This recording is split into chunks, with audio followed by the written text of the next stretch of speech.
Mother Teresa golden award 2024 পেলেন তরুণ ও প্রতিবাদী সাংবাদিক মুজাহিদ হোসেন। মোহাম্মদ সরওয়ার হোসেন অপুর পাঠানো তথ্যচিত্র ভিডিও নিয়ে বিস্তারিত প্রতিবেদন।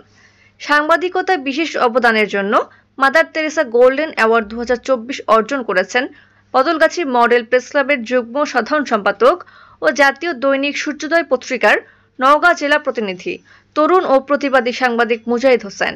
গত 13 ডিসেম্বর শুক্রবার রাজধানীর বাংলা মোটর বিশ্ব সাহিত্য কেন্দ্রে মিলনায়তনে সার্ক কালচারাল কাউন্সিলের উদ্যোগে আয়োজিত অনুষ্ঠানে সাংবাদিকতায় এবং সমাজ সেবায় বিশেষ অবদান রাখায় মাদার তেরেসা গোল্ডেন অ্যাওয়ার্ড 2024 ও সার্টিফিকেট প্রদান করা হয়েছে।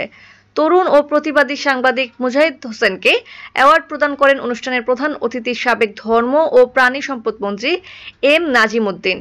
প্রধান আলোচক হিসেবে উপস্থিত ছিলেন অর্থ মন্ত্রণালয়ের সাবেক অতিরিক্ত সচিব পীরজাদা শহীদুল হারুন। অনুষ্ঠানে সভাপতিত্ব করেন অধ্যাপক আইইডিএটি ও সার্ক কালচারাল কাউন্সিলের উপদেষ্টা জনাব এম এ সাত্তার।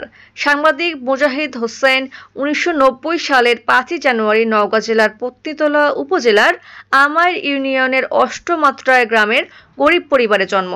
তিনি ছাত্র জীবন 2006 সাল থেকে মানবাধিকার সংগঠনের সাথে মানবাধিকার কর্মী হিসেবে মানুষের অধিকার নিয়ে কাজ শুরু করেন এবং পরবর্তীতে জাতীয় দৈনিক দেশবার্তা পত্রিকা দিয়ে তার সাংবাদিকতা জীবন শুরু হয়।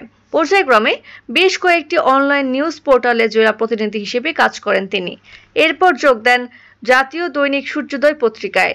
দুর্নীতি, অনিয়ম অভিযোগ, হাটের অতিরিক্ত খাজনা আদায়, ভণ্ড কবিরাজ সহ নানান প্রতিবাদী নিউজ প্রকাশ করায় এলাকায় তিনি প্রতিবাদী সাংবাদিক হিসেবে ব্যাপক খ্যাতি অর্জন করেছেন।